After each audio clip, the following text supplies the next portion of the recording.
Today we're joined by Dr. Jason Rowntree, a professor at Michigan State University and one of the leading voices pushing regenerative agriculture out of theory and into measurable reality today. Jason has broken the mold in agricultural research by doing something rare. He's taken large-scale university land and rebuilt it from the ground up to prove what regenerative grazing can actually do. He moved MSU's over 1,100 acre of livestock farms away from synthetic fertilizers and toward manure, nitrogen-fixing legumes, and intensive rotational grazing designed to mimic wild, natural systems. Instead of talking about outcomes in abstract terms, Jason and his team measure them, tracking soil carbon, water infiltration, biodiversity, and ecosystem function using everything from soil sampling to drones, satellites, and flux towers. He's led and co-led tens of millions of dollars in research, including a major multi-state project across roughly 60 ranches studying carbon, water, biodiversity, and the real-world economics of regenerative grazing. At a time when beef is often blamed for environmental damage, Jason is one of the scientists showing, with data, that livestock systems can move toward climate mitigating, resilient, and profitable pathways when managed differently. Dr. Rowntree, welcome to the Rebel Truth.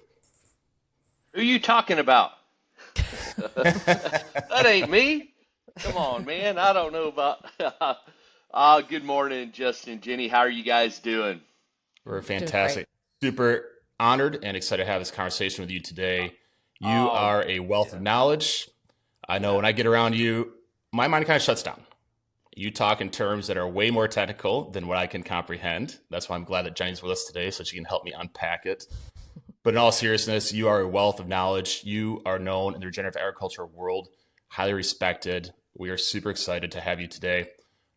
Dr. Rowntree, we'd love if you could start with your story, maybe even before academics. Why are you involved in farming?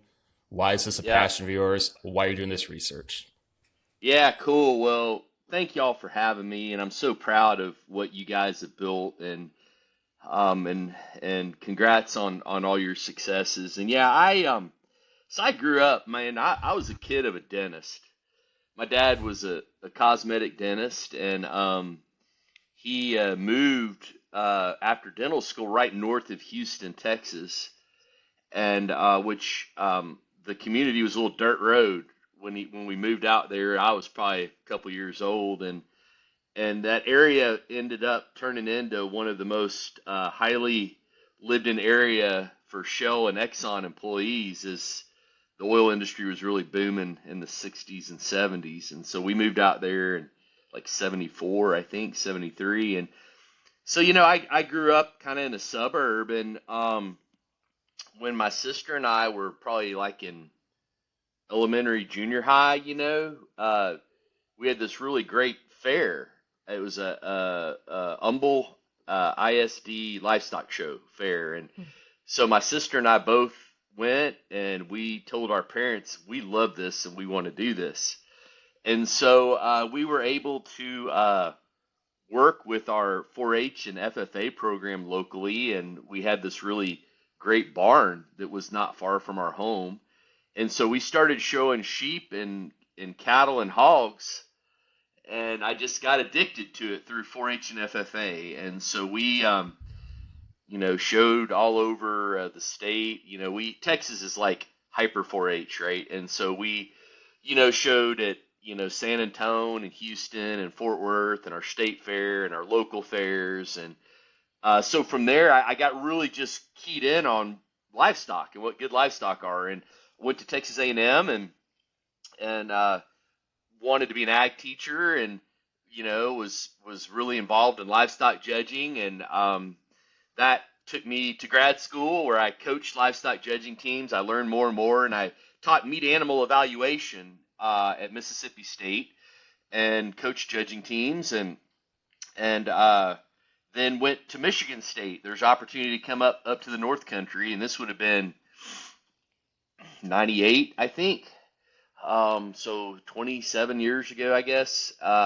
And I did the same thing here up in Michigan. And so over time, I had to get a big boy job. I got married and we had a little one. And so the first job closest to home was at Louisiana State.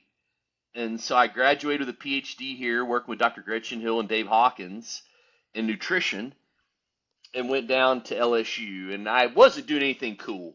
No, I always go like, I love Wendell Berry. I read a lot of his stuff, and Wendell says that land grant institutions are like airports. Once you've been to one, you've been to them all. And I don't believe MSU's that way at all. But bottom line is I wasn't real like creative. I was doing supplement research and not doing anything cool. Working with eared cattle down in the lower Gulf Plains, and then this thing called Hurricane Katrina and Rita hit in Louisiana, and I actually was down south in New Orleans within a week of Katrina, and just saw utter devastation, right? Like complete utter devastation. Houses were gone, several thousand cows were missing, and it was just kind of like it wasn't like this ooh ah moment. It wasn't that for me. I'm not that way, but it was more of a damn, how do we get more resilient? And how do we think about food systems? Because when the crap hits the fan and there ain't nothing left, and everything you do is completely supported by fossil fuel, you can find weaknesses in that model. And so I kind of had that in the back of my head as we worked on this relief and recovery effort. And I was down there from '03 to '09. The storms hit in '05.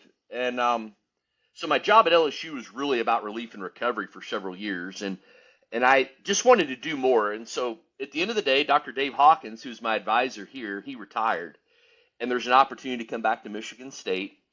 And so in doing that, I came back in '09, and they had this wonderful research center, Lake City, up southeast of Traverse in Missaukee County, and I had that opportunity. I wasn't, again, trying to be regenerative.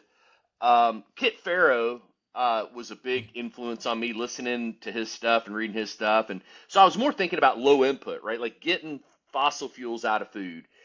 And ultimately, I've been there ever since. So it's been 16 years, and we've been working on this program, and it's kind of evolved over time. I got to tell you, I love the Lake City Research Facility. Yeah. I make it a point to go up there whenever I can. Whenever we go up to UP, I stop in, see Mm-hmm. Ty up there, check on the herd. I love being up there. It's been Yep. awesome. We've been up there for a couple different programs I think that MSU's put on. One was a grazing school that we did years back. We've also done some other Mm-hmm. different events there. So really cool to see it like in person, boots on the ground, walking around and seeing the Yep. diversity in the herd. It's awesome. It. One of the things that I heard when you just were talking about that, Jason, is first of all, you have a really diverse background talking about Mm-hmm. minerals, supplements, Mm-hmm. nutrition, weight of animals, like their body condition. So Mm-hmm. you're going into this with all this knowledge, but then also it's, I think I've heard this said before that uh, research doesn't always lend to production. You're not always focused Mm-hmm. on production.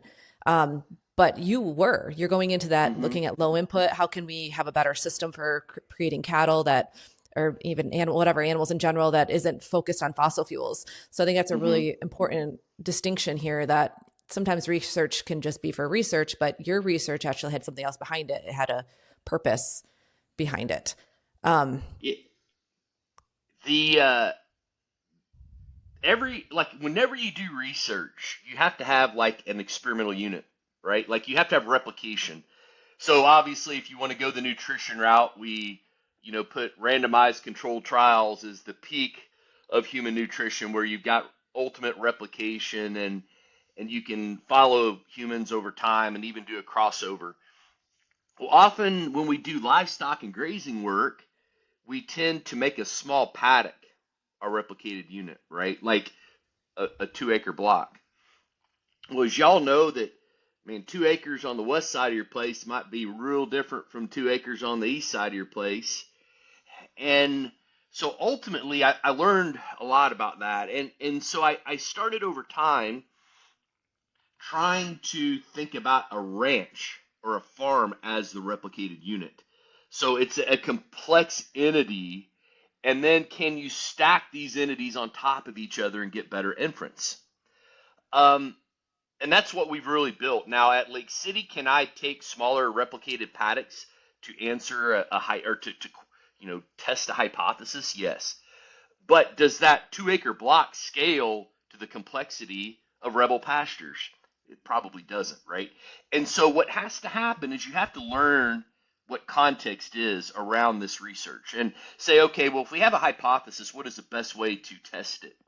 So if I want to supplement a few different, or let's try a few different types of cover crops, and let's study what type of meat or what type of nutrient density we might have based on these different covers. I can do that small, but it's a lot harder to say, well, what's more profitable or what's more resilient, right? And so it's kind of changed over time. Both my master's and PhD are in mineral nutrition, actually, and I didn't do anything on ecology or whatever. I was just hell trying to get through school like the rest of us, and so it's really changed. But some of the kind of more strengthened research and lab background I got is helped.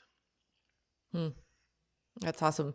So at what point did you realize, I think when you started, regenerative agriculture wasn't really a thing. Like it wasn't really the buzzword like it is today. At what point did you realize that that's like what you're doing?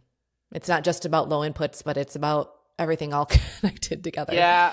Man, that's an awesome question. I think back to the relationships that I gained, really specifically, I'm going to say probably through my work with producer-led organizations. So the one that really comes to mind is the Grass-Fed Exchange. That was started by Terry Gompert. Oh my goodness, probably like mid 2000s, 2000 up to 2008 or 9, maybe somewhere in there. I forget when they had the first one. And there was just this amazing set of producers on that advisory, and I really at that time was one of the very few set of academics that was willing to think about things differently at the time. One specifically that was a mentor and I kind of almost say like a personal bodyguard was Dr. Richard Teague at Texas A&M.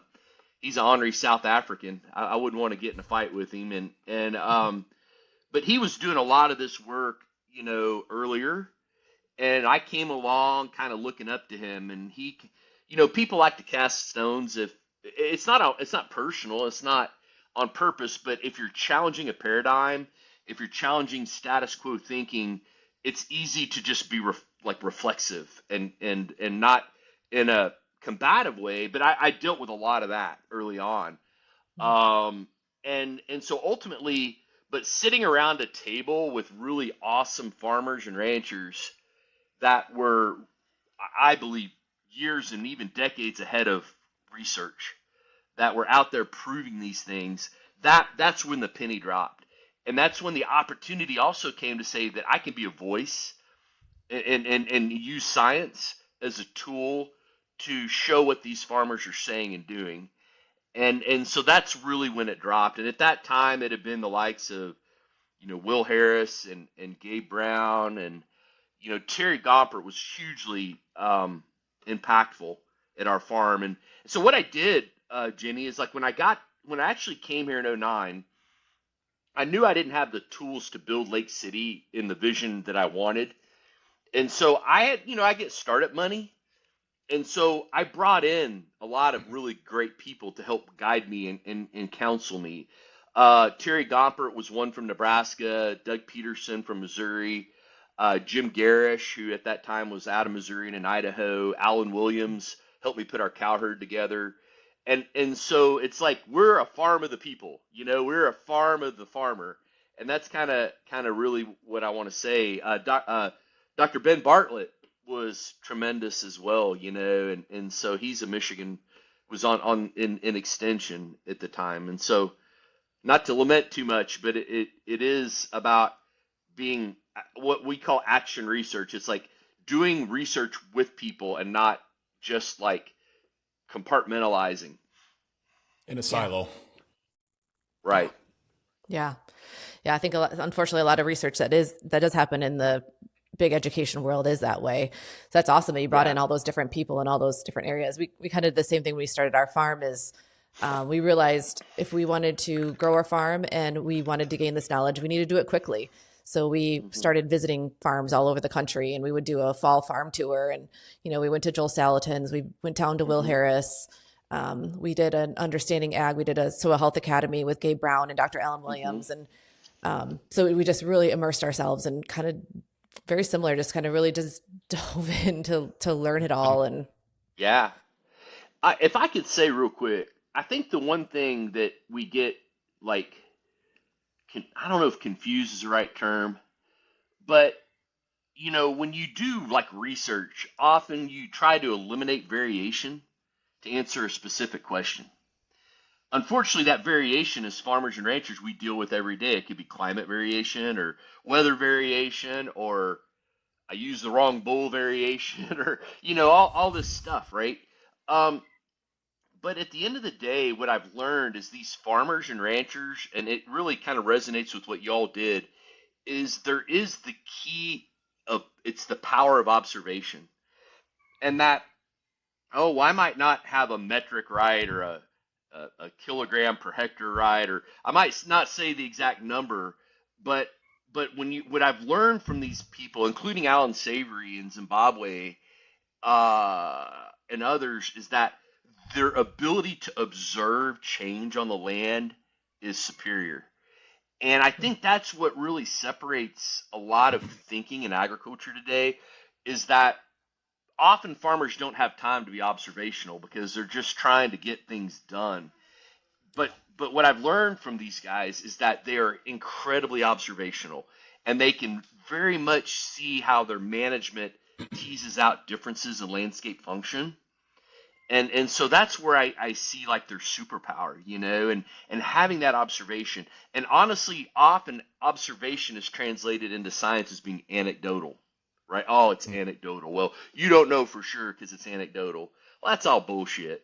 And I think that we really need to honor the power of observation in science and understand that teasing out all this variation um, really may miss the cherry on top of the sundae and what's really achieving these ecological outcomes on the farms and ranches out in the countryside.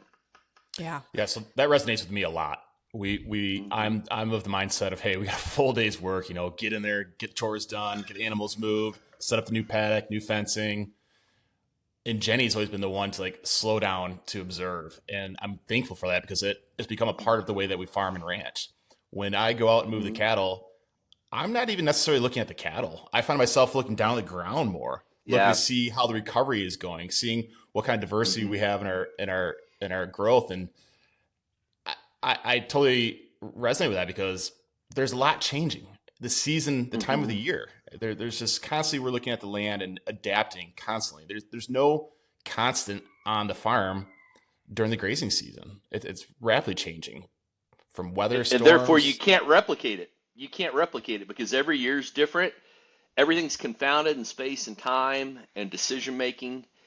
And and once I came to that conclusion, Justin, it was like, oh, thank God, right? Like it was like, okay, this is something we can't get our arms around, but we can make decisions that help us move towards our context and where we want to see the farm go. And you want to see a higher, more productive, ecologically functioning farm.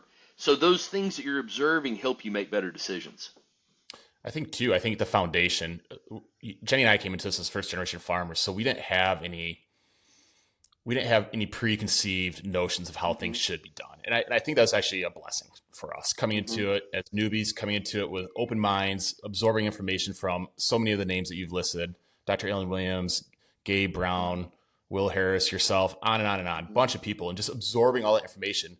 And then it came to the point where we had to make a decision for ourselves how we wanted to farm our land. Mm-hmm. And once we Mm-hmm. made that decision, and for me, a big part of it was understanding ag, really being around Gabe Brown and Dr. Alan Williams, where Mm-hmm. we incorporated this past season, we incorporated a longer rest and recovery period.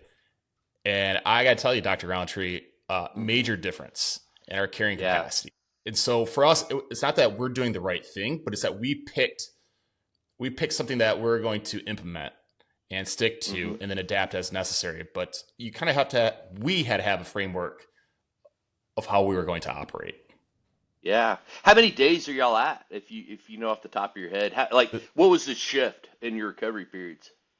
So this past year, we are doing 60 days rest and recovery total. The summer before, we Yeah. were at 30, and we ran out of forage in September. And Yeah. we also increased our herd size. We're cow calving now, so that is a little bit different too. But we've got about 50 head on the ground, and we saw a dramatic difference. The other thing we did this past season during the summer was bale on rolling in weak Mm-hmm. areas of the farm. Holy moly, what a game Mm-hmm. changer! That And so it we kind of amazing. joke that our Yeah. farm's one big experiment. Yeah, exactly. And it's and if you can make it profitable, even better, right?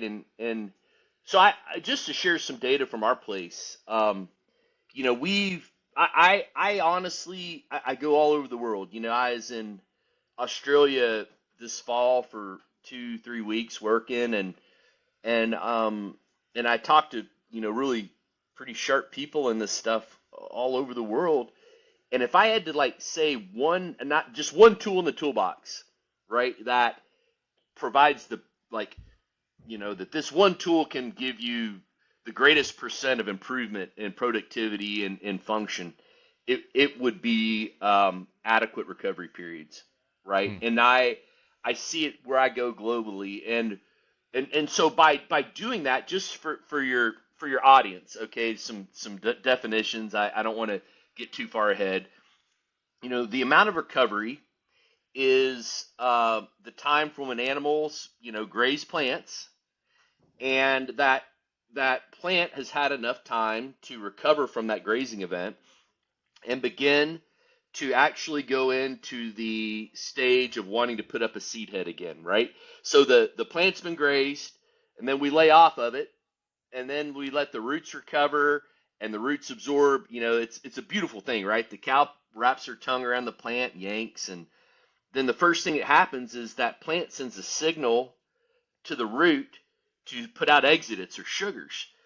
And those sugars say, hey, Mr. Microbes, I got something good for you. And those microbes come and they bring nutrients to the rhizosphere, the roots of that plant.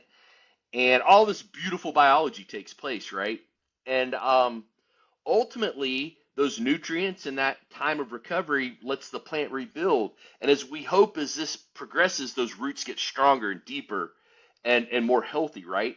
And ultimately, when that plant wants to put up another seed head, we call it fully recovered.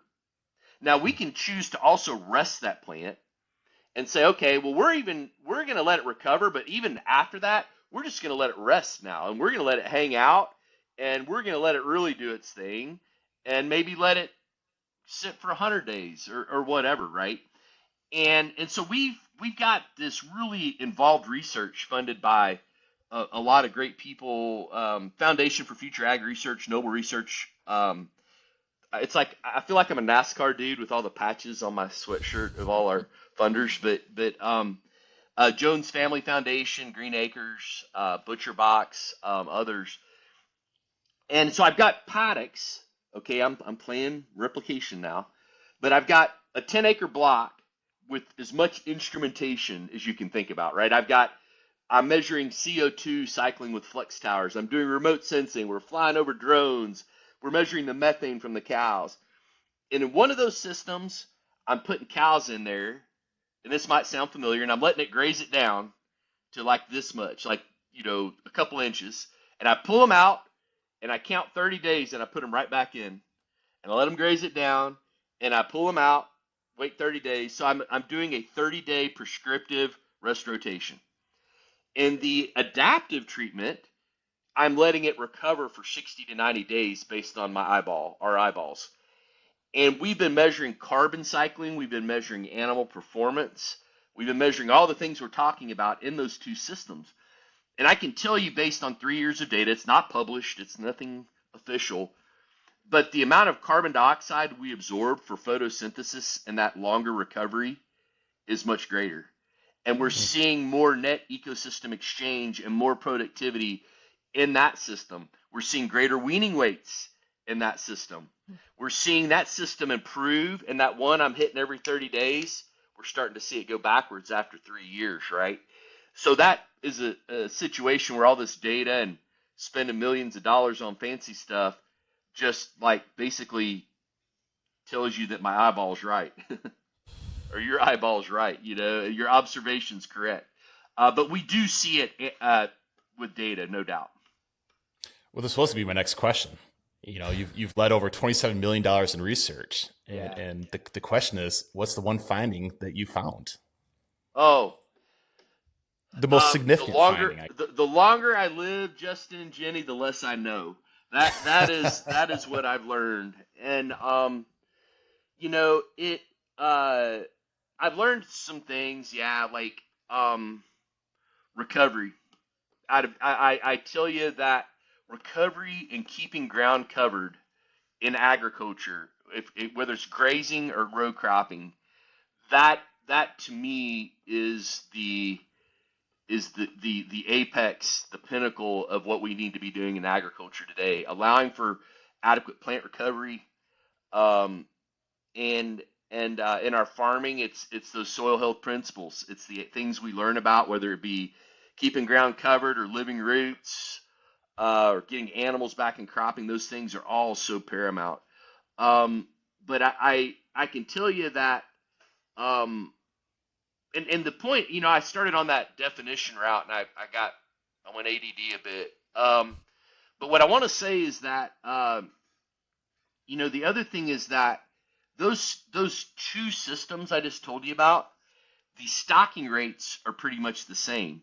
And what I mean by stocking rate is the amount of cows we have on that farm or in that system for the year are comparable. But the stocking densities are incredibly different, right? And that is the amount of pounds we have on an acre for a 24-hour period.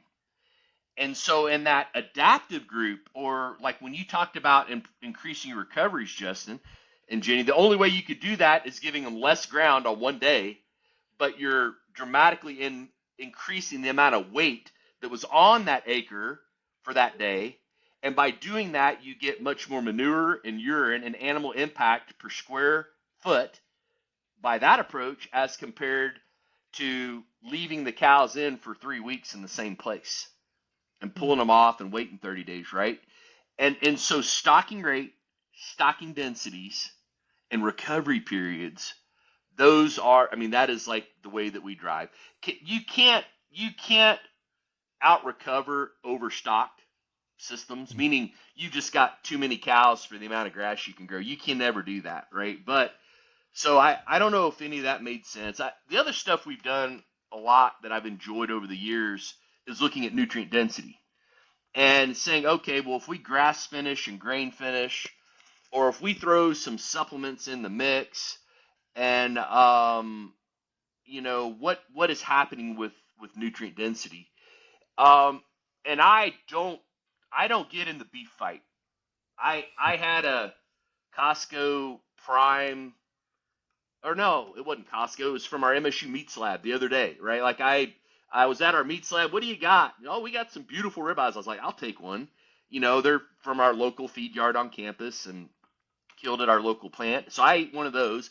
I love grass-fed. That's kind of my gig, right? Like that's what I've done tons of work on, and that's what I really love to do. And it's just my gig. But I eat it. So you see what I mean? Like I'm not trying to create beef wars here on your Rebel Pastures podcast.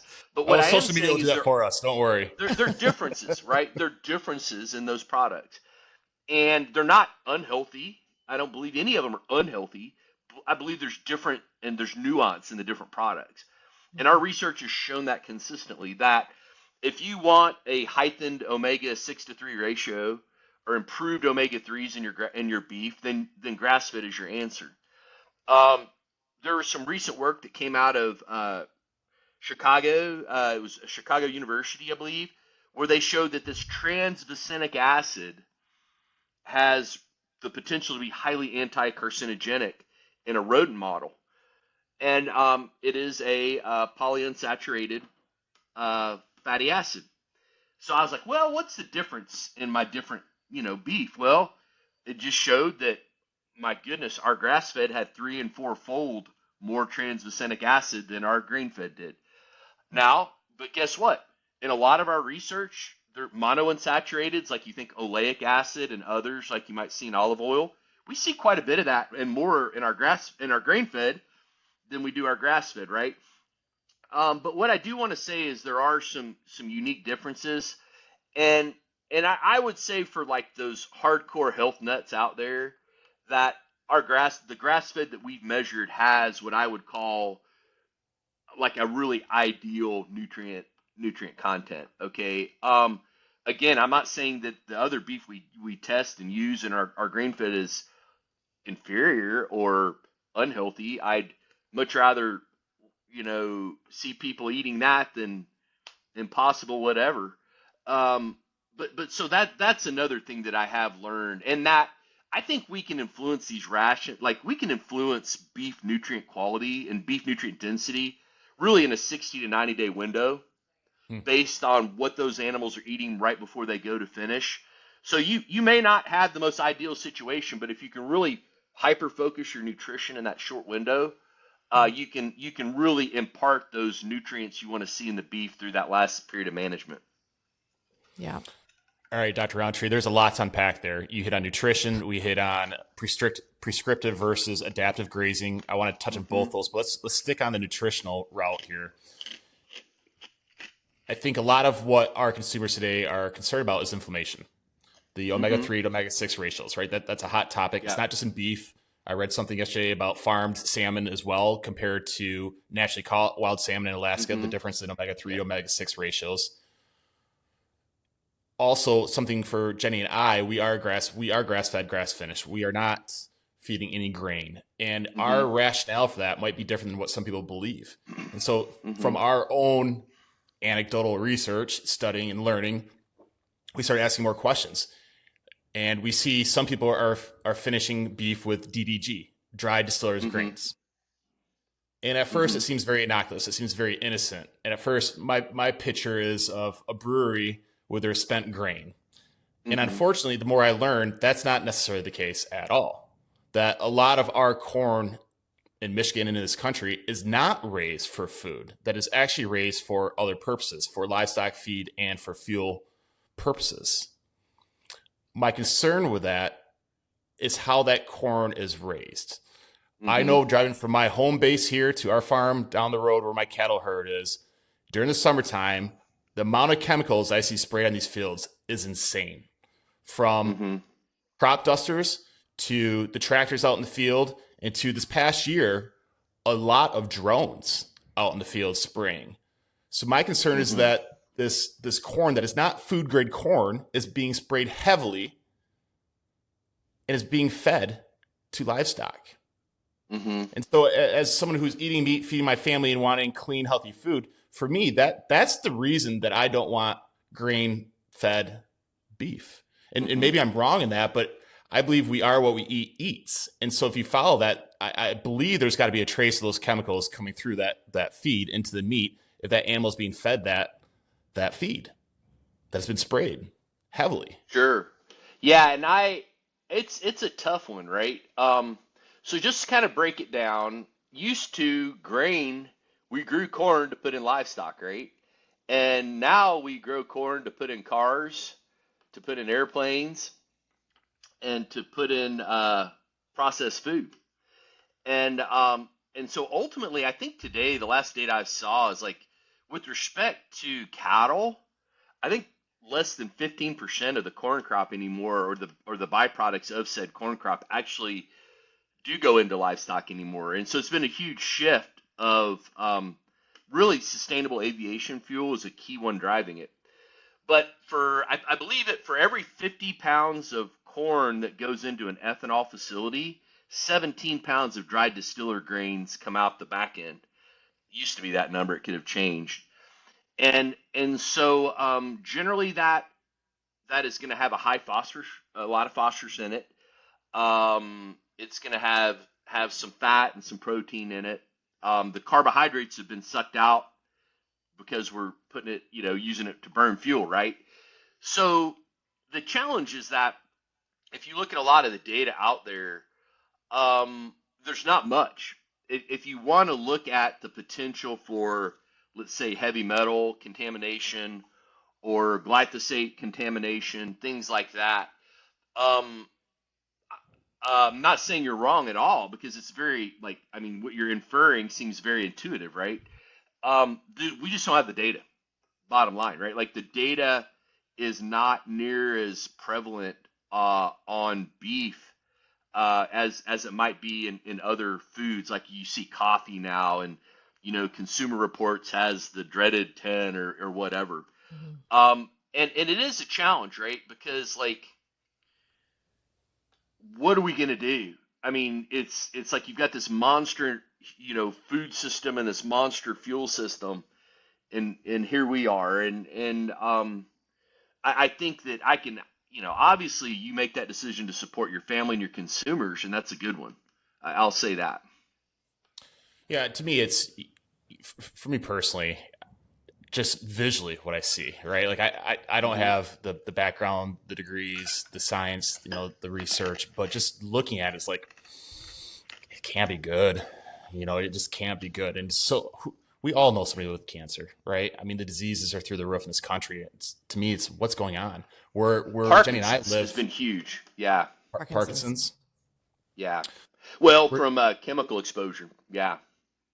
where Jenny and I live, Rockford, Michigan, has been the epicenter of the PFAS over the Yeah. last 5 years, 6 years, actually more than that. I mean, this goes back to I think 2018, 2019, where it really became a national topic was the Hmm. PFAS, water contamination, Yeah.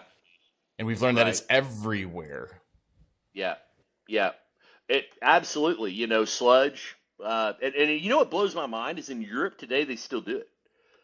Where we've obviously learned that it's not good. The PFAS deal is there. Like I was seeing something, and they tried to like burn like take PFAS and put it in like a 4,000 degree oven or something to see if they could like kill it, and you can't kill it. I mean, I say that laughingly. It's a very serious issue, but it is like they tried to nuclear bomb the stuff, and it's a very challenging thing. And we've actually created a center here for PFAS just to try to address those things. And I mean, we're talking about wicked problems, right? Like how do you and then the affordability, obviously that we see in food today right now is a huge issue. And so no, these are all big concerns that I don't have the right answers to be honest, but I think we need to continue to ask the right questions, which you guys are, and saying, hey, what do these things look like, right? And it uh it's hard. We're all busy, we're all working. It's always easy to go buy a quick meal at a grocery store or whatever. And but I think the proof is in the pudding. If you look at it over decades, we're not getting healthier. Yeah, absolutely. And again, we're not trying to be self righteous here. It is not No, black and y'all are white. good. It is a very No. gray area, right? I mean, there's lots of different factors into that equation, and I think each consumer, each family has to make the decision what's right for them and their family. Budget is Yeah. obviously a concern. Budget is obviously a concern. Yeah. One of the things that me and Jenny look at this is how do we allocate that budget? Do we allocate on the front end and what comes into our body, or do we allocate in the back end for healthcare, sick care? And Yeah. that's a real No, and it is. I discussion. mean, you start talking about the cost and the footprint of diabetes and the cost, all these things, and um, it, the thing too that I've learned in this space through reading is, for a long time, you always like, being the conservative white guy, it's like, oh, well, they just need to get their act together and they need to eat better food and people that are unhealthy need to get healthy. They need to exercise, blah, blah, blah, blah, blah. And what I've learned is like, that's completely the wrong thinking. That genetically, we have been pre programmed to seek out calories and to seek out the easiest, densest form of calories. Our bodies are not evolutionarily accustomed to these quick, dense calorie fixes, right? There's so much that is happening with our genetics and with our brain that does trigger these metabolic issues, and it is as addictive as a drug, right? So when you want to just say, "Oh, go walk around the block more" or whatever, I have since learned that you can't put that kind of blame on people in our food system today. That there are so many addictive chemical things going on that it's not appropriate. And it's been hard. I didn't think we'd get into this at all. It's a bit different, right? But so what can we do? And I think it really simply starts by eating real food Hmm. first, right? Like, let's eat real food and then move forward that way. I was just going to say that, Jason. I think going one step further, I think that some of the big food systems in our country and in our world have taken advantage of that, of our bodies and Hmm. what we want, what we consume, and especially when we talk about highly processed foods, the things that are really high in Hmm. sugars and high in fats, like our bodies do want more of that. So when that's all that's made of, and it's not nutritious for us, we're filling our bodies with that. Like it just puts us down that road of obesity and chronic disease, and Hmm. it's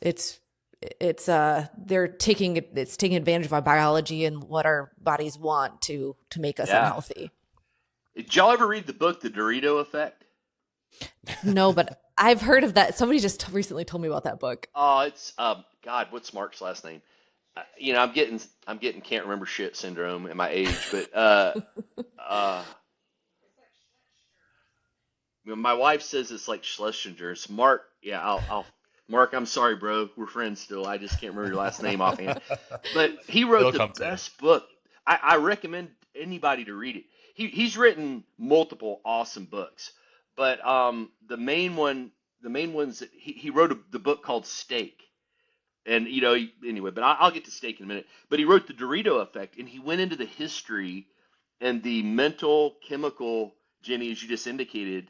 Like, when you bite into that Dorito, the first Dorito, oh, you're like, damn, that's good, right? Like, there's something going on mentally that says, oh, I need more of that because it's such this overwhelming impact of flavor on you, right?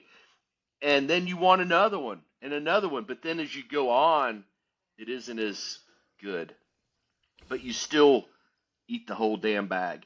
Yeah. And Mark wrote a whole book about that. And that's all by design. It was all done by food chemists. I don't think they were they were just wanting to sell chips. I don't think they realize, I wouldn't call them evil mad scientists. Okay, I'm not trying to say that, but what I am saying is that that was engineered to make us want it, and it was engineered to mimic natural phytonutrients that our brain knows it needs to be healthy, and it was engineered to mimic those things, right? So you're right. I mean, it's there, and that Fred Provenza has done and I haven't said Fred's name, a huge impact on my career. But Fred has done so much work in mammals to say that mammals can sense the nutrients they need. You can turn sheep out on this really tough Wyoming country that's shrub country, and a ewe has the ability, and a wild mammal has the ability to like sense, well, where's the vitamins I need, and where's the minerals I need, and where are these phytonutrients I need, and we're evolutionarily programmed to seek these nutrients out, right? We think we're smart, we're going to feed the cows a mineral and high five, but it's so much more complex than that. But ultimately, humans are the same way, and we've evolved the same way of knowing what we need. We've now just let the laboratory impart more impact on our food decisions than nature. Yeah. So, Yeah. so I have something just to go along with this, and we can kind of wrap up the nutritional thing. There's a lot here to Yeah, unpack, right? I mean, we could talk about this for yeah. quite a while, but I've been involved in my kids' schools, in their elementary Hmm. schools. They had a program called Watchdog Dads. It's a way to get the dads in the school system with the kids, interacting with them, helping them, play games with them, whatever, just being with them.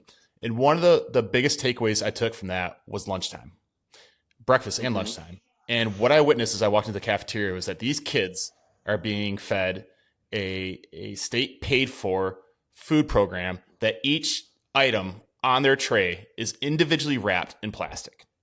It is Mm-hmm. all ultra high process. None of it is real food. Mm-hmm. And they're giving them, waffles, Eggo waffles, whatever. They're giving them this fake maple syrup. They're giving them chocolate milk, and they're giving them fruit snacks. And they're wondering why kids have behavioral issues in the classroom. Mm-hmm. And to me, this is the most grotesque, wrong, criminal thing you can do to our children, to our youth, to get them Mm-hmm. addicted to this crap food, and Mm-hmm. then to have behavioral issues where teachers and administrators are recommending that the kids get put on medication when the issue isn't the kid, it's the diet. I mean, what are we Mm-hmm. doing to the next generation of kids? I just, this floors me. And Jenny Yeah. has even written to our public school system going, like, guys, what is up with this? This is ridiculous what Right. we're feeding our kids. This is not food. This is not nutrition. This is crap that's spiking their blood sugar and making them misbehave in class. And this gets me fired because I seen it firsthand. It's crazy. Yeah. It's crazy. No, it is. I'm so glad my kids are graduating, and it's having younger kids today. I think it's be a huge challenge. It is. It's the problem in all this is it's just common sense, right? That like I've always looked at like Justin, thank you for your service as a as in your service in the military, and but I likewise look at all of the money spent to fight all these wars Oh yeah. globally, right? Like all of the trillions of dollars that we spend on these things, but we can't provide our kids a good diet in their school system. And so it makes you wonder what we prioritize, right? Like, and I don't say that negatively to the men and women who served. I've just kind of, it's more about the bigger machine here at play, Absolutely. if you will, right? And it's just like, how do we do that, And you often, for many decades, and I hope it's still there. You look in Europe, and the quality of food the kids are served in Europe schools are so much the real food again, And you know what? There's going to be saturated fat in it. I mean, it's not going to be like skim or low fat type things. I mean, there is nutrients there, um, and it just it's warped, man. But you know what? I measure the hell out of methane. I'm really good at that. So maybe we should like start like going back to talking about measuring like cow stuff, Yeah. Thanks for that. That before I segue get there. too like in trouble here or something. No, all good. I want to talk about a little bit about flavor too, because one of the comments that we get a Yeah. lot about our meat when people try it is like that it just tastes different. There's better taste to it, and I think Beefier, typically beefier. Yeah.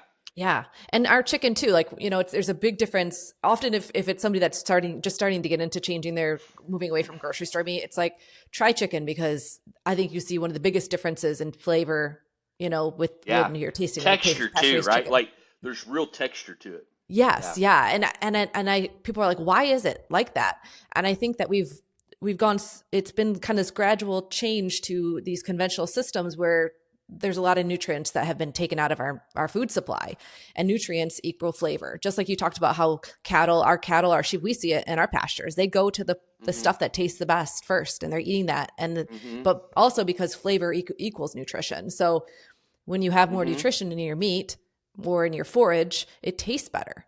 So those are connected, and those are things in our brain that are instinctual that we don't even know we're experiencing. And Jenny, I think this goes back to what Like Dr. Rowntree was saying. Yeah. Sorry there, Jason, but you were talking earlier about prescriptive versus adaptive grazing, and just some people might not understand what that means. And so I just want to break this down into the layman's terms here for people. So often when you drive down the country, you see a bunch of cattle out on a farm, and they're on that farm, that piece of ground all summer long, just grazing. And what you see is very short grass, and then you see some tall weeds because they have access to everything, right? As opposed to what Dr. Rowntree is talking about, where adaptive grazing, they might be in a 2-acre paddock for that day. And then they're moved to a new paddock the next day, and they may not touch that ground that they were just on for 30, 60, 90, 120 days. And that's where that plant is able to recover. And that is the difference between what maybe most commonly people see as opposed to a regenerative farm that's actually adaptively grazing. Which I would say is probably less than 10% of the producers that I see throughout the U.S. are, not to be critical, but it's growing, but it's still a minority. Well, it's more work. It's more Yeah. labor, right? Setting up Let's fences. Yeah. let's But what is I would cool? hold on, I want to ask Jason this. So look, what do you see is one of the biggest hurdles that farmers do um have to come over and to come over Sure. from a traditional to a regenerative system? So if it's cropping, it's yield lag. If it's cropping, so, again, basically the way I think of regenerative ag is that it is using it's an outcome driven approach that uses soil health principles to improve the ecological resilience of a landscape. And the soil health principles that we've kind of glossed over are those where we want to keep our ground covered. We want to enhance diversity both with bugs and critters and plants. The perennialization, we talk about how long throughout the season can I have a green plant, growing or at least photosynthesizing. Even in Michigan, you might want to cuss wheat, for example, or other small cereal grains. But you know what? At least those things are photosynthesizing much longer throughout the season than just a simple corn crop, for example. So they're great in a rotation. Getting animals back in these systems are obviously important. I'm probably missed a couple, but the thing is that by doing that and by applying those tools in your own context, because what y'all do in your part of the world may not work over in the thumb, or it may not work in Oklahoma, right?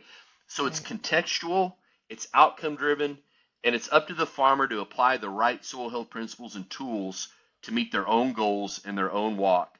And it isn't a check the box. And so when I go, like when we work with larger row crop farmers, yield lag is huge, meaning that you just don't like do this stuff overnight and expect to have 200 bushel corn. So there is research to suggest that using no-till, for example, may take up to 8 years to smooth out. Now, one really dry, crappy year will offset a ton of good years with tillage, though, right? So one really good year, one really bad year, no till will save your life over several years of conventional. Yeah. But there is a yield lag, okay, and those things are tough, especially when farmers are really struggling economically. So yield lag is huge. When it comes to grazing systems, it's infrastructure cost. It's the cost of running, and it may not be as profound in Michigan, but when you start getting on a 5 to 10,000 acre operation in the Great Plains or Western United States, for example, the cost of the interior fencing, the cost of getting water to any site you need to graze becomes much greater. So it becomes a cost issue and infrastructure cost. Now, if you were to ameliorate that cost over a 20 or 30-year window, it's the cheapest thing you can do because you're going to get so much improvement in performance and productivity. But so basically, it comes down to cost and income. Yeah. Yeah, I think that's a really great point because farmers are really strapped. They don't get a whole lot of that in dollar in their pocket, especially if you're farming conventionally and you're not selling direct to consumer. It's one of the things that we try to do is bridge that gap with our partner farms. Because a lot of our partner Hmm. farms don't want to sell direct to consumer, but they can't afford to go through conventional markets farming the way that they Sure. are regeneratively. So by selling through us and us selling their products, Yeah. that helps bridge that gap a little bit for them. I think it's And bringing it their just hearts too. sucks. It really breaks my heart. It sucks. And if I could brag on Australia for a quick minute, um, it I've worked with some of the very large carbon pro, carbon project providing companies in Australia. So in Australia, they have the federal government. They don't have subsidies in Australia. There's not a like a crop insurance program, for example. But what they do have is they have much more robust ecosystem service markets. So they more aptly monetize improved farming and ranching through carbon credits. They more aptly monetize putting trees in the right places and getting more savanna type environments going again. And it's working. It ain't perfect. I mean, trust me, nothing's perfect. However, having the federal government back a program that rewards farmers and ranchers for improving land is the key. And the fact is that there is policy there that all the farmers and all the carbon project providers have to play on the same field. It's all the same rules, right? It's federally regulated, and it's working. I was at a large ranch station. Pardon me, it was a large station, which is probably 10,000 acres. And the ranch I was visiting, station, was on the verge of collecting like 500,000 Australian in carbon through a 5-year measurement, right? And I just like I just covet that here. That if we could shift how we monetize agriculture, I don't ever want to blame a farmer or rancher for making a decision to feed their family. That's not my job. It's not my role. I'm not going to get in their business. I understand they have to do what they have to do. And if you're overcapitalized and you've got all these challenges with changes in weather and climate patterns, et cetera, and you're seeing your entire market in China collapse, if you're a soybean farmer, I mean, that's tough. And how you make decisions to survive, I mean, that's where we are today. But if we could shift and like reward resilience in terms of carbon, biodiversity, water, food healthfulness, man, I wish that's the direction we'd go. Dr. Rowntree, you sit on the USDA Carbon Market Advisory Council. What's the promise and the risk of carbon credits for farmers? Number one, we haven't met. Sorry, I maybe shouldn't say that publicly, but I was appointed to that right before the regime change last year, and we haven't met. I'm hopeful we'll meet. I think that the USDA is trying to put more regenerative programs out there, which I'm thankful for. In today's world, let's break it down first. There's two ways that we can market carbon. We can market carbon as an inset, and we can market it as an offset. So an inset would be that, let's say that you guys are producing beef and just selling it into the supply chain, not your own. And you can show a 30% reduction in emissions because of accruing carbon, then a supply chain would pay you for that avoidance, right? So that's an inset. So that inset, that carbon savings that lowers the footprint of the beef, stays within the said supply chain. So maybe it's a Costco that pays for it, okay, hypothetically. An offset is where you sign maybe a 25-year agreement with a carbon project provider that says, I am going to enroll in a project, and we're going to have an agreed on price for carbon, and you are going to sample on my farm, and then I am locked into a 25-year contract with you to sell my carbon as an offset.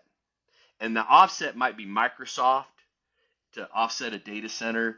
It could be Shell Oil to offset a fossil fuel footprint, right? So very different strategies. Right now in Australia, the offsetting, the way that they've designed it, is what's driving the payment for these carbon credits. In the U.S., it's much more opaque. We have different methodologies that are approved that are used by the carbon project providers, the ones that are signing the contracts, but they're all different. Some are more robust than others. And so ultimately, the risk is signing yourself into a 25-year project that isn't going to monetize yourself in the right way, or the risk is locking yourself into a 25-year project. Now, you can probably get out of it, but it may cost you some money. I'm not trying to throw anybody be negative. I'm just saying, it may be a great thing, but those are the risks. Where an inset tends to be more year over year, right? Where it's like it's not a long-term gig. The key too is that it's still awfully tough to measure this stuff, and that's what we do for a living. And you see some of the folks in the big beef industry that have been sued recently by making these carbon claims. And the part of it is that some may or may not be able to really support the claims they're making. Some may not. And it all just makes it awfully messy. Um, Again, if we had a standardized approach that, no different from trading stock in the New York Stock Exchange, right? Like if we had the FCC, if we had this regulatory body that really keeps this stuff transparent for everybody, I think it'd help a lot. I think that was when you're talking about that, it's probably one of the things that I thought about is like, how do you measure it? And who pays for it? It kind of similar Yeah, to labels and certifications, and those kind of things are expensive, and a lot of the reasons that small farms choose not to do those kind of things, like organic, even though people are farming in organic ways, like they're not using that label because it's yeah. expensive to use that label and to pay for that. Lots of hands in the cookie jar Yes. along that way of getting there. Yes. Whether, check the box folks and yeah, it's hard. And I obviously here, normally the folks I'm gonna talk to, we have the ability in the Midwest to build more carbon in our soils faster because of our moisture.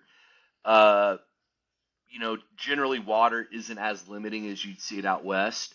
Mhm. Often we don't have the mineralization in our soils that you might see out west, so that's an advantage they have over us. So when they do get water, they can be very productive. Um, and ultimately, often I think 500 acres is probably the bare minimum of land that you would consider in the Midwest of potentially putting into something. It just the scale, the cost of measurement often. So it varies, right? If you're more in an in-setting scenario, often the farmer themselves might be fitting the cost of sample.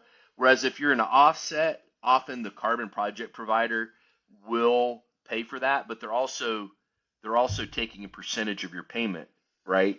So there's no easy way to do it.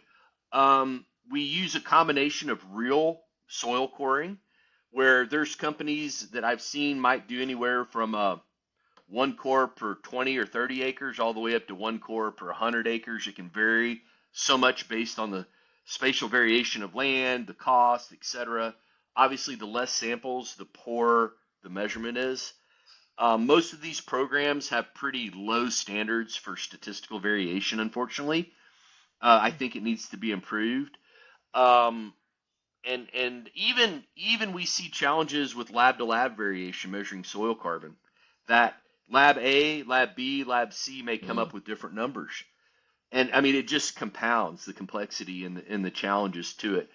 I would love to see us getting into more ecological units where we more holistically capture what's happening in land that is a combination of carbon perhaps, but also water and biodiversity and bugs and bees and all those good things that can be a more holistic indicator for resilience of what's happening. We've worked in trying to create metrics that do that. Often those metrics are very labor intensive to collect. They can be very costly to collect. So nothing's easy. Yeah. I think in my mind, I would love to um, be able to reward farmers for their impact on the land and the nutritional quality of their meat. Again, how do you measure that? That's probably one of the hardest things to do. It's one of the reasons that we encourage people to know where their food comes from and know how their farmers are farming, so Hmm. that they can value that meat as it should be valued. Yeah. Audacious is a new lab that's out there I'm familiar with that's been doing some work on that. We've measured a lot of meat at MSU, and Dr. Jennifer Fenton is a dear colleague and does that work with us. She's in the food science and human nutrition section. We're not a commercial lab though. We do more for research. There are entities that are evolving. I can't speak to the cost of it. You know what was really cool is we did a study a couple years ago led by a young man named Dr. Lucas Krasinski, who's now a faculty member at, I think it's UC Merced. He's at one of the UCs out there, or California States out there, I think. Um, but we used, working with Dr. Stefan Van Vliet, who you see a lot in this nutrient density Yep. discussion. We worked with Stefan out at Utah State. Met Stefan working with Dr. Provenza, with Fred. And basically what he did is a bunch of metabologenomic testing to look at these metabolistic, outputs metabolically, in circulation, looking at genes and things like that. And we wanted to be able to 100% see if we could tell if it's grass fed or not, right? Based on, we've measured, I'd say our lab probably has measured as much grass fed as anybody in the nation over time, really funded a lot by Green Acres. We did, over 10 years ago, we did over like 1,000 samples throughout the nation. We did a big analysis of nutrient density, and the variation was astounding, y'all. Like we saw grass fed that had 20-to-1, 6-to-3 ratios. We had grass fed that was beautiful. And so we went on this like walkabout trying to figure out where this is coming from. But at any rate, Lucas got this paper in Nature Food. So even rednecks can get in Nature type things sometimes, these big journals. And but we did show that we can 100% of the time tell if the beef is grass fed, 100% grass fed, based on the metabologenomics of the metabologenomics of the product. We had different supplements, and then we had grain fed, and it gets more challenging as you start introducing new things in there. I don't know what that's worth, but it's cool as shit. No, Yeah. Jason, could you explain a little bit more about what metabologenomics are? That is not a term really that I'm familiar with. Not really. But basically it's using science. Like I'm like a mile wide and an inch deep. I'm kind of this like jack of all trades. But it really, what it's doing is you're looking at all of these metabolic outputs. Really, like, what is the outputs of the Krebs cycle, or all these other different, phenolics that might be in the meat from photosynthesis, plants and stuff, right? Like all these different outputs that are in the meat that are the output of metabolism. And so effectively, and then we can also look at what the gene, like what the mRNA, or what the gene regulation also can look like for these products. Isn't cheap. So that's kind of about as good as I can do off the top of my head. Oh, that's awesome. Yeah. The longer I live, the less I know, Jenny. It gets me excited to have more testing about nutrition quality of our meat. I think for so long a lot of science and research has been about production. How can we do more and more and more, and how can we take a kernel of grain and create all these different products out of it? And instead, now we're kind of slowing down. We're looking at, hold on a second here, like, let's look at nutrition, and let's look at how what they're eating is Value over impacting. quantity. Yeah. Yeah. I've been following Dr. Van Fleet and Dr. Alan Williams. I know they're working together on a lot of that stuff. Yep. Yeah, we've done a bunch of it, right? But in that initial survey, when we saw all this high omega-6 and what was being sold as grass-fed, I've spent 6, 7, 8 years trying to figure out what was driving it. Like for a while, I thought it might have been some of these recognized supplements that are allowed in certain products. Like y'all, we've not fed grain at Lake City in 15 years. It's either hay, it's baleage, we've fed some covers over the years. I don't really do that much anymore. We're just kind of like a straight up pasture and hay kind of outfit. We're not real fancy. But some of these outfits allow for small windows of supplementation if there's drought or whatever. So I thought maybe it was like soy hull pellets that might have a lot of linoleic acid in it from the soy oil that's being used to form the pellet, but we haven't really been able to replicate it very well. it's still been I don't think we had mistakes in the lab because we really looked at all the validity of the data. You know, and so I'm not, it's still kind of a big question mark how you can see, you know, that much. And I've often wondered too, and Fred said this, is omega-6 in of itself bad? Or is it typically what we consume omega-6 in? And Mm. that's always a challenge too, right? Where like nuts, like nuts are loaded with omega-6s. Are they bad for you? We don't throw nuts away. But often a lot of these highly ultra processed foods have a lot of polyunsaturated, but they're also, you know, maybe it's part of the delivery system is what I'm trying to say. It's But all I connected. think the data is quite clear. We don't have enough omega-3s in our diet for sure. Yeah. Yeah. I think at the You end know, of the and day, eating whole foods, right? Yeah. Real food, real food. yeah. Jenny? And like you're talking about earlier, you know, our bodies are all different too. So, you know, one person can eat one thing and it affects them very differently than another person eating the same thing. So it is Oh, definitely comes down to our bodies as well. do y'all have a lot of folks that, do you have more folks that have histamine intolerances that are reaching out to you? We do, and I think that a lot of them don't even realize that they have that, you know. But they'll come to us and they're like, you know, we before we ate your chicken, we couldn't eat chicken. It'd make us sick. Mm-hmm. Even beef too, you know, like we couldn't, Yeah. you know, beef would make me sick, and haven't ate beef in 20 years because I can't eat beef. And then they would try our beef, and their bodies can handle it. So I do Mm-hmm. think that I see that a lot. Yeah. Yeah. I just see more and hear more. I'm not gonna say anecdotally, just I'm gonna say observationally that we you know it's more and more common. Yeah. Yeah. Absolutely. So I want to talk about the future a little bit, Jason. Like um what's something that you're seeing happening right now, whether that's in farming or science or policy, that gives you some hope about some changes that are good for our country and in the world, really. Wow. I really love what's happening in Australia. I think I keep saying that. You know, and you know what's crazy, y'all? What's crazy is that they're selling like finished cattle in Australia for what we sell weaned cattle for in the US. Hmm. And think about the economics of inflation, uh, dollar, you know, differences in exchange rate, right? Um, they are really investing in those grazing and grassland systems there. So globally, those things I think are exciting. I think that they're going to be more and more of a competitor here, no doubt, over time as well.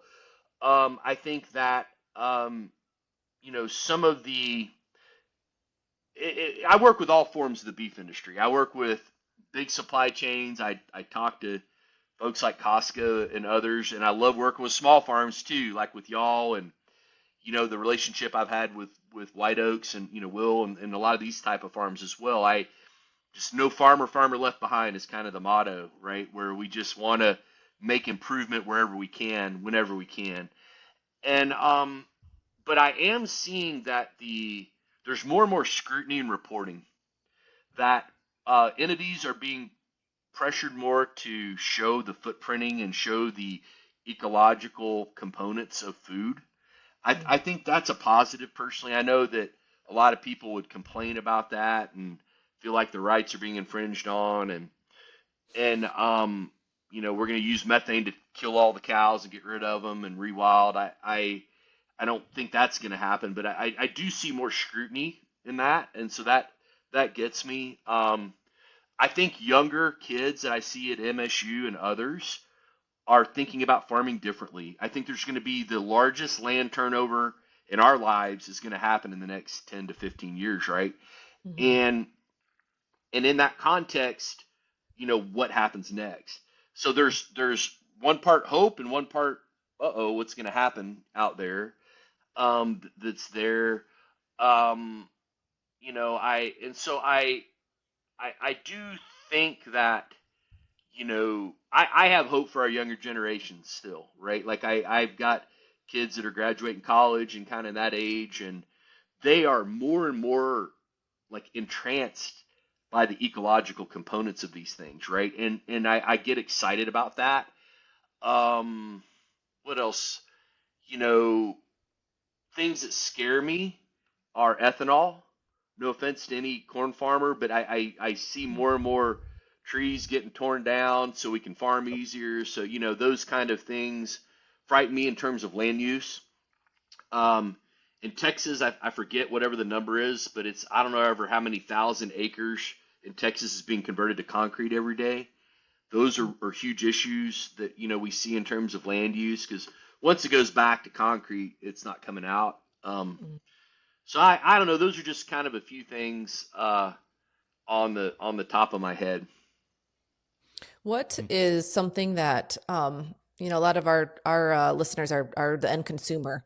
So what are something that people can do to be involved in regenerative ag? What's something that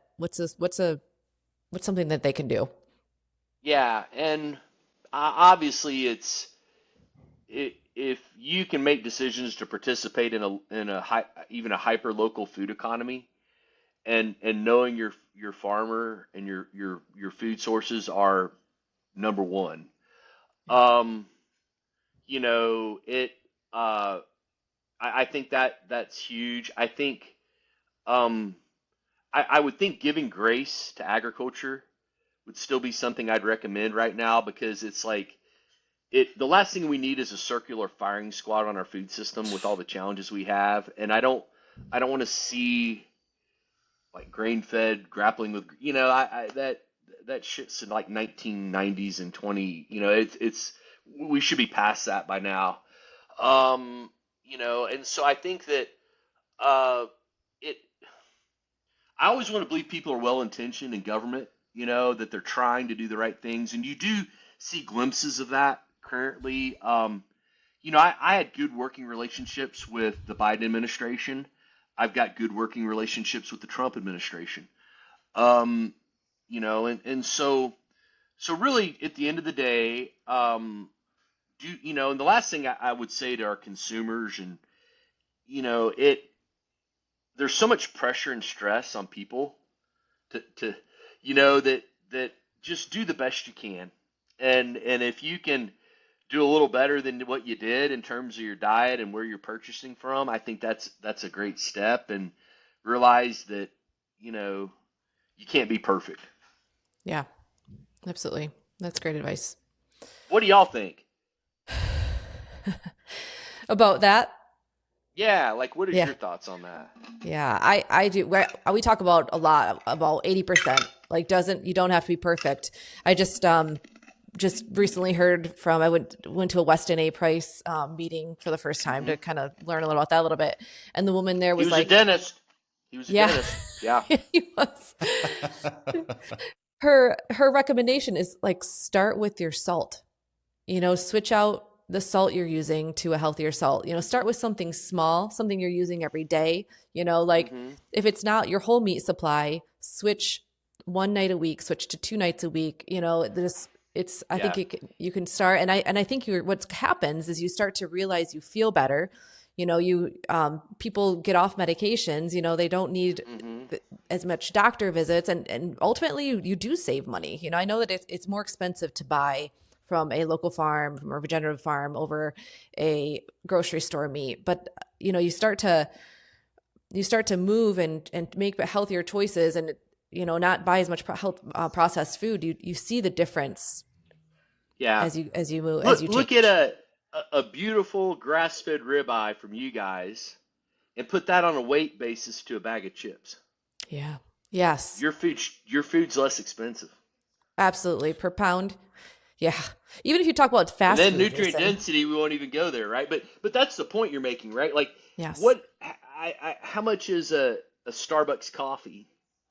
You're spending $10 today for a and I do this sometimes. I have an addiction, but you're spending $10 for a little damn cup of coffee when that could be applied to a very nutrient dense. So it's a lot of it's decision making and It how is. how you choose to spend that money. And Absolutely. priorities. And priorities. I think too. I think this is really it's a journey. For Jenny and I, before we started farming, Jenny became very ill, very sick, nutritionally void, lacking, Mm-hmm. and that was really the start of our journey. And then 2020, when we started Mm-hmm. farming, we just jumped in, completely just jumped in, 100% all the way. But Mm-hmm. still, to this day, we're still learning things. So it's not just one day you Yeah. make a decision and boom, your lifestyle's change. I mean, it is definitely a lifestyle.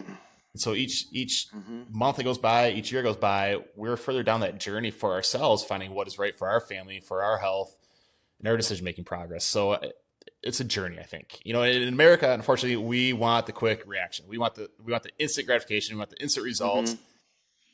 We didn't get here overnight, and I think Yeah. to change how we've been programmed doesn't happen overnight either. It's a journey. Mhm. Absolutely. And I couldn't. And I think Jenny said it. Everybody, every human's different.